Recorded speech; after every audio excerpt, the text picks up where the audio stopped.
जसको हातबाट सिन्दुरले सिउँदो रङ्गियो सर्वस्व ईश्वर नै उही हुन्छ पति उही हो। जसको पाउको जल शिरमा पुग्यो पत्नी हुने हो।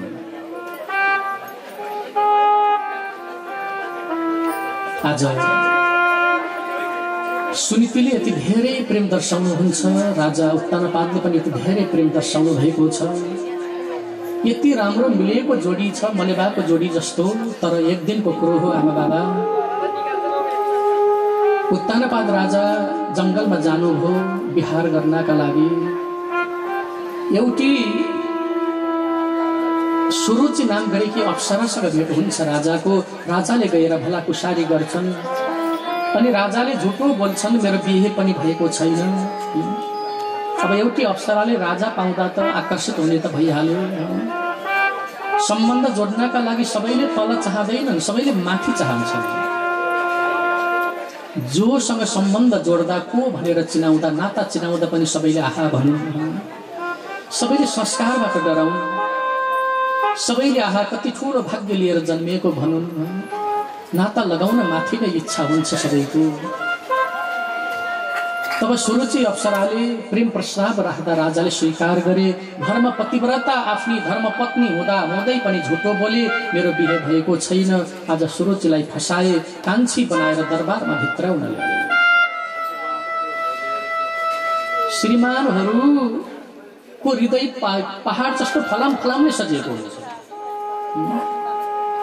राम्री देखेपछि त्यति धेरै आकर्षित भइदिने, आफ्नो घर परिवार सबै भुलिदिने, यो बडा गलत हो। संसारमा राम्रो पनि कोही छैन, संसारमा नराम्रो पनि कोही छैन। हेर्ने नजरमा भर पर्छ। सबैको अनुहार बनावट शरीरको आकार त्यही हुन्छ। तर आज राजा मोहित भए, दरबारमा कान्छी सुरुचि ल्याएर भित्राए। सुनीति दरबार भित्रबाट बाहिर आउँदा त राजाले पछाडि एउटी अप्सरा ल्याएछन् अनि सोध्नुहुन्छ, पाउको जल सेचन गर्दै पतिदेव आज जंगलबाट आउन अलि विलम्ब गरी बसियो हजुरले। अनि पछाडि आएकी यी बहिनी को हुन्? सुनीति मलाई माफ गरिदिनु, यो दरबारमा सधैँ दुःख भयो भन्दा तिमीले केही भन्दैनथ्यौ। मैले तिमीलाई काम सघाउनका लागि तिम्रो बहिनी ल्याइदिएको छु। बहिनी उमेरले सानो त बहिनी त पक्कै हो, तर हजुरले कुरो नगुमाई भन्नुहोस् न, मलाई कति डर लागिसक्यो। सुनीति, मेरो निधारमा यस्तै लेख्यो भनौ या तिम्रो निधारमा यस्तै लेख्यो भनौ? सौतेनी मामला बिहारमा तिमीलाई लेखेको छ या मलाई दुई घर जम गर्न लेखेको छ? मैले त कान्छी महारानी बनाएर ल्याएँ सुरुचिलाई। बहिनीलाई स्वागत गर दरबारमा। हातमा करुवा लिनु भएको आज हातको करुवा भैमा झर्यो अनि सुनीति ढाको छोडेर रोँदै गएर भित्तामा टाउको ठोकाउँदै चिल्ल्याउनु हुन्छ, हे भगवान, आज मैले यति ठुलो गल्ती के नै पो गरेको थिएँ? ममा के कमी कमजोरी थियो र मैले मायामा कमी गरेको पनि थिएन?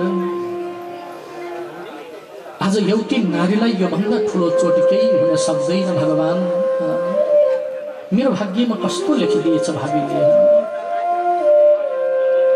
बिस्तारै बिस्तारै माया पर हुन थाल्यो राजाको।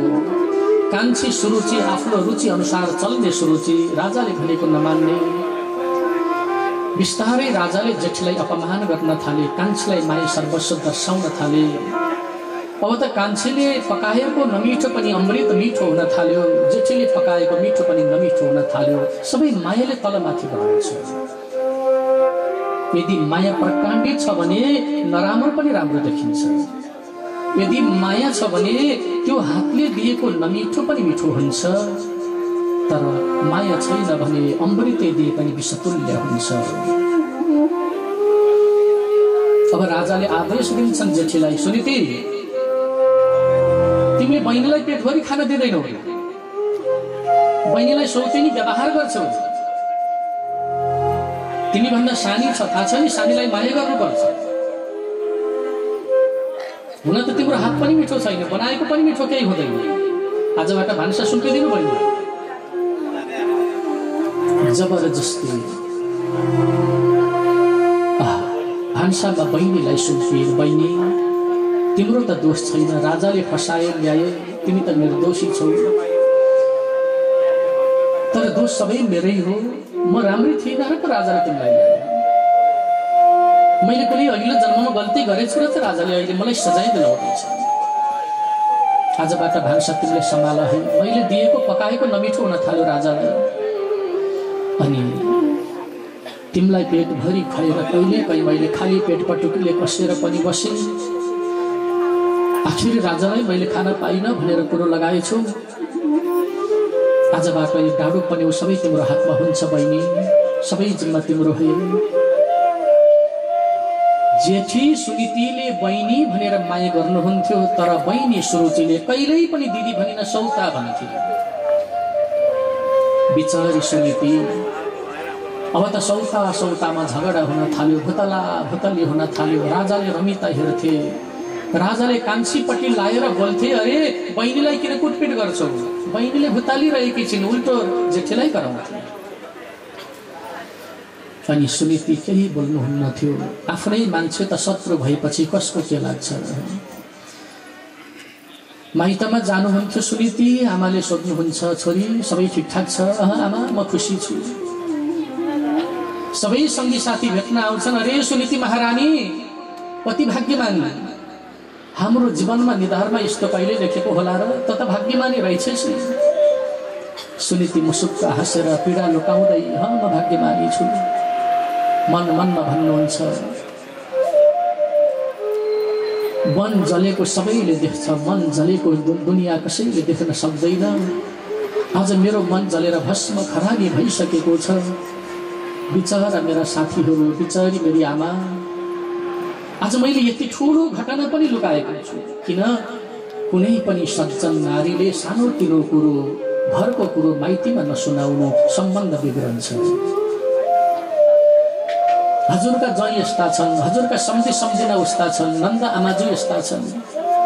यदि सानातिना कुरा सुनाएर सानै कुरोलाई माइतीबाट हल हुन थाल्यो भने मान्नुहोस् आमा बाबा, लेखेर राख्नु होला, त्यो सम्बन्ध दिगो हुँदैन, टिक्दैन। घरको कुरो घरमा मिलाउन सकिन्छ भने श्रीमान श्रीमती बीचको झै झगडा आमा बाबा सासू ससुरा दाजु भाइमा पनि नपुर्याउनु, दुई पक्षबाट नै त्यसलाई समाधान गर्नु। कुनै पनि पतिले आफ्नो पत्नीको बदनाम समाजको अगाडि गर्छ भने, कुनै पनि पत्नीले आफ्नो पतिको अपमान सङ्गी साथी र माइती माउलीमा गएर गर्छिन् भने त्यो सम्बन्ध कहिले पनि रहन सक्दैन। दाग लाग्छ त्यो सम्बन्धमा। तब माइतीमा गएर पनि पीडा लुकाउनुहुन्थ्यो, सङ्गी साथीसँग पनि पीडा लुकाउनुहुन्थ्यो। अनि दरबारमा आउँदा रुँदै रुँदै आएर दरबारमा प्रवेश गर्नुहुन्थ्यो माता सुनीति। जब एक दिनको कुरो हो, कान्छीले राजालाई गएर भनिछे, महाराज यो दरबारमा म त्यो सौतालाई देख्न सक्दिनँ। बिहान उठ त्यही सौता जमुलुङ्ग आँखा अगाडि आइपुग्छ, बेलुकी दिनभरि पनि त्यही सौता जमुलुङ्ग आँखा अगाडि आइपुग्छ। यो दरबारमा के ऊ रहन्न कि म रहन्न? कान्छी, यदि मेरी कान्छी दरबारमा रहन्नु भने त यो दरबारमा म पनि भएर काम छैन। यो दरबार मेरो लागि म साझाको हुन्छ। तिमी त मेरो धड्कन हो कान्छी, तिमी त मेरो शरीर चलाउने वाला शक्ति हो, शरीर मेरो छाया तिमी हो। तिमी बिना म बाँच्न सक्दिनँ कान्छी। अब म जेठीलाई नै पन्छाउँछु, तिमी चिन्ता नगर। आज राजाले जेठी सुनीति महारानीलाई दरबारबाट एउटा छुट्टै कोठामा लगेर राखिदिन्छन्। के खायौ पनि मतलब छैन, के लायौ पनि मतलब छैन, दुख बिमार पनि मतलब छैन। बिचारी सुनीति रोएर दिन रात कटाइरहेकी छिन्, आँसु पिएर बसेकी छिन्। गुनासो कसलाई सुनाउनु? अनि भित्तामा आफ्नो पतिदेवको चित्र बनाएर भगवानलाई सम्झेर पतिको चित्र तस्विरमा आँखा जुताएर आँखाबाट आँसु बगाउँथिन्। हे प्रभु, मैले कति धेरै अपराध गरेछु है। आज मलाई किस्ता किस्तामा हजुरले यति ठुलो सजाय दिइरहनु भएको छ, त्यो पनि यति धेरै चोट दिइरहनु भएको छ। आज भोक लागेर कहेर खान बस्दा बहिनीले जुठा भाडाले झटारो हान्छे।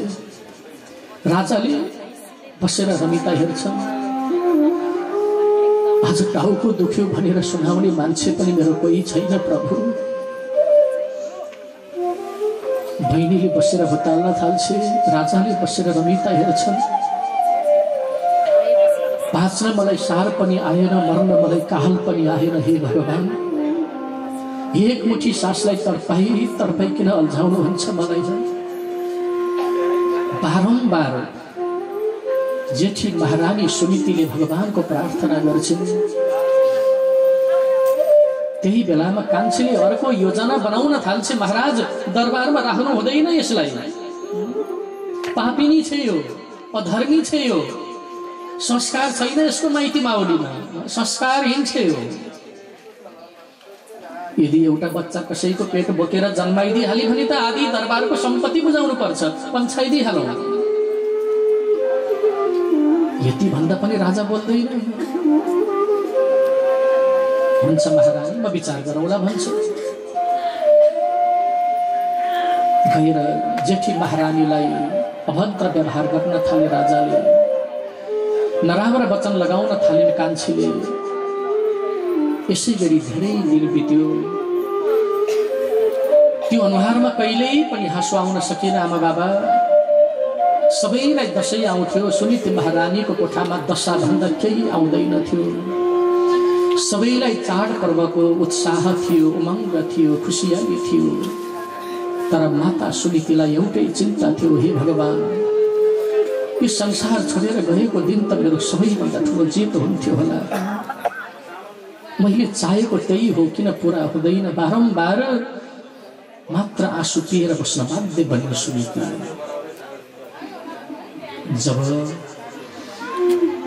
जब कान्छी माइत गएको बेलामा श्रीमानहरू स्वार्थी हुन्छन्, छोरा मान्छेहरू बडा स्वार्थी हुन्छन्। कान्छी माइत गएको बेलामा मिठो बोली वचनले फकाउँदै फसाउँदै सुनितिलाई गएर नजिकिन थाल्यो राजा। आफ्नो पतिदेव, आफ्नो आदि अङ्ग महारानीले पनि आफ्नो शरीर सुम्पिनु भयो। त्यही खेलबाड हुँदै जाँदा आज सुनितिको गर्भमा एउटा बच्चाले प्रवेश गरेछ। यता होहल्ला चल्यो, महारानी सुनितिको गर्भमा बच्चाले प्रवेश गर्दैछ। त्यही समय उताबाट कान्छी दरबारमा आइपुग्छे अनि कानमा त्यो आवाज गुन्जिन थाल्छ, अरे सुनितिले बच्चा जन्माउँदैछिन्। अब राजालाई कान्छीले प्रश्न गर्न थाल्छ, महाराज के सुन्दैछु मैले? मेरो कान सुनेर बहिरो भइसक्यो। समाचार नराम्रो छ, के हो कुरो? म हजुरकै मुखबाट सुन्न चाहन्छु। केही होइन महारानी, केही पनि भएको छैन। कसले के सुनायो तिमीलाई? के त्यस्तो नराम्रो केही छ? महाराज, यदि सत्य बताउनु हो भने बताउनुहोस्, नत्र सुने यो सुरुचिको रिस त थाहै होला। आगो लगाइदिन्छु यो दरबारमा। मैले जीवन बर्बाद होला तपाईँको, इज्जतमा दाग लाग्ला तपाईँको। मेरै मुखबाट सुन्न चाहनुहुन्छ? सौताले बच्चा जन्माउँदैछ रे। होइन महारानी, म गएको पनि छैन। मसँग तिम्रो दिदीको भेट भएको पनि छैन। यो सबै झुट हो। महाराज, एउटा झुट लुकाउनका लागि 1000 झुट नबोल्नुहोस्। तपाईँका झुटको पर्दाफास भइसक्यो। यदि एउटा झुट लुकाउनका लागि 1000औं झुट तपाईँले बोल्न थाल्नुभयो भने महाराज, दरबारमा लथालिङ्ग भताभुङ्ग सिर्जना होला नि। महारानी, मलाई माफ गरिदेऊ, जे भयो त्यताको कुरो नगर। तिमी र म भएपछि त रमाइलो संसार सिर्जना भइहाल्छ, छाडिदेऊ यो कुरा।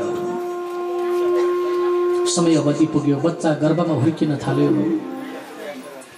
9 महिना 13 दिनको समय पुग्यो। प्रसुति व्यथाले सुनिति छटपटाउन थालिन्। आमा हो, बाबा हो भनेर चिच्चाउन थालिन्, भगवान भनेर रुन थालिन्। कान्छी सुरुचिले धूप सल्काएर भगवानसँग भाक्कल गर्न थाली, हे भगवान, यदि साँच्चैको हरि जगतमा छौ भने यही प्रसुति व्यथामा पेटको बच्चा र आमाको मृत्यु होस्, यो संसारबाट बिदा हुन्। यदि हरि छौ भने काहे नबाचा होस् यसको यो जिन्दगी। यस्तो पनि यही हो सौतेरी मामला हजुर। राजाले पनि रमिता हेर्न थाल्छन्। कान्छीले अरे रार्नु पर्ने हावाले उडाइदियो भने त बेसै हुन्थ्यो, अहिले मर्दिहाले त ठिकै हुन्थ्यो।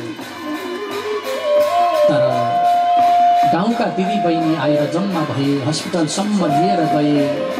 एउटा बच्चा जन्मियो, त्यो पनि छोरो जन्मियो। दरबारमा समाचार सुनाउँदा वास्ता गरेनन् राजाले। ल्याएर दरबारमा भित्राइयो। 11 दिनको दिनमा मरण गर्ने समय राजाले स्वीकार गरेनन्। कसको छोरो कसको छोरो? अरे निधारमा उत्तानपाद राजा मेरो पिताजी भनेर लेखेको छ छोरोको। मैले सबैको मरण गर्ने ठेक्का हो? मानेनन्, मरण सक्नु पनि गर्यो। आज महारानी सुनीतिले मरण गर्नुभयो। 11 दिनको दिनमा बच्चाको नाम ध्रुव राखियो। बिचरा त्यही ध्रुवलाई भोटो फिराउँदै फिराउँदै हुर्काउनु भयो, बढाउनु भयो। यता कान्छी सुरुचिको गर्भमा एउटा बच्चाले प्रवेश। राजाले हातमा समातेर बगैँचा घुमाउँथ्यो।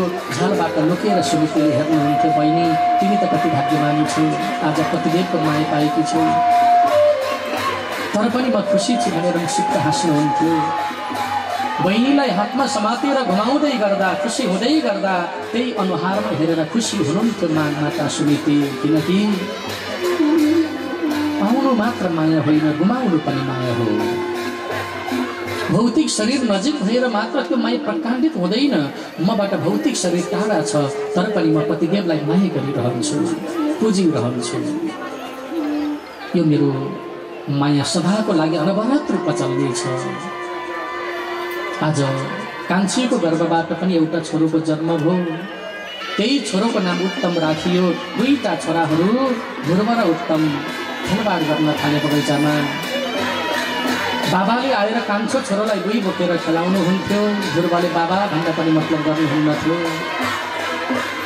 आज त्यही 2टा छोरामा कति विभेद गरे राजाले, त्यही 2टा छोरामा कति विभेद गरे कान्छीले। तर जेठी सुनीतिले दुवैलाई माया बराबरी दिलाउनुहुन्थ्यो। तब त्यही छोरा माटो फेरिरहेको बेलामा आएर नयाँ वस्त्र कपडा लगाइदिन्थ्यो कान्छोलाई। जेठोलाई मतलब छैन। एक दिनको कुरो हो हजुर। 3 वर्ष पुगेर 4 वर्ष लाग्यो ध्रुव, 2 वर्ष पुगेर 3 वर्ष लाग्यो उत्तम। बगैँचामा राजा र रानी मिठो भलाको सारी गरेर बसिँदै थिए। तब 2टा छोरा नजिकै खेल्दै खेल्दै आएको कान्छीले देखेर भन्छ, महाराज यो हुन सक्दैन। के देख्नु आँखा? कहाँको नालीमा बस्ने किरा, त्यो हरियो झिगा कहाँको फुलमा बस्ने भमरा एकै ठाउँमा? कहाँको दासीको छोरो, कहाँको राजकुमार एकै ठाउँमा? लौ न महाराज, हुर्किसक्यो, यो सम्पत्ति सबै खान्छ यसले। आदि पन्छाउनुस् न। कसैका सन्तान छैन भने दिनुस् न। यो सौताको विषले मलाई यति धेरै पोल्न थालेको छ, यो सौताको काँडाले मलाई यति धेरै बिजाउन थालेको छ नि महाराज। यदि यो काँडालाई पन्छाउने हो भने पन्छाउनुस्, होइन भने मैले जान्छु। आदेश दिनुस् न। राजा बोल्दैन। अनि उत्तम गएर आमा बाबाको काखमा बस्न थाल्यो। ध्रुव पनि आमा बाबा भन्दै गएर बाबाको काखमा पुग्न लागेको बेला सानी आमाले च्याप्प समातेर जमिनमा पछार्न थाली। अरे मूर्ख बच्चा, गर्वेत्तम साधयत मानव यदि छस् निर्वासनम। भगवानले तपस्या गरेर मरिहाल। तैँले बाबाको काखमा आएर बस्ने अधिकार कसरी? कति हिम्मत रहेछ बच्चा। एउटा दासीको गर्भबाट जन्मिएको त अपवित्र छस्। जा, भाइ उत्तम बनाएर खेल्ने होइन, मरेर अर्को जन्म मेरो गर्भबाट जन्मेर दाई बनाएर खेल्लास्। भइहाल। आज टिपेर जमिनमा पछार्न थाली। त्यही बेलामा ध्रुव रुँदै रुँदै जानुभयो। गएर आमालाई भन्नुहुन्छ, आमा मैले त भगवानको तपस्या गरेर मर्नुपर्छ अरे, मैले त सानी आमाको गर्भबाट जन्मिनुपर्छ अरे। अब त म जङ्गलमा गएर मरिदिन्छु, यस शरीरलाई त्याग गरिदिन्छु। आमा आमाले रोक्नुहुन्छ, बाबु मर्ने कुरो नगर, मर्न त्यति सजिलो छैन। यदि मर्न सजिलो थियो भने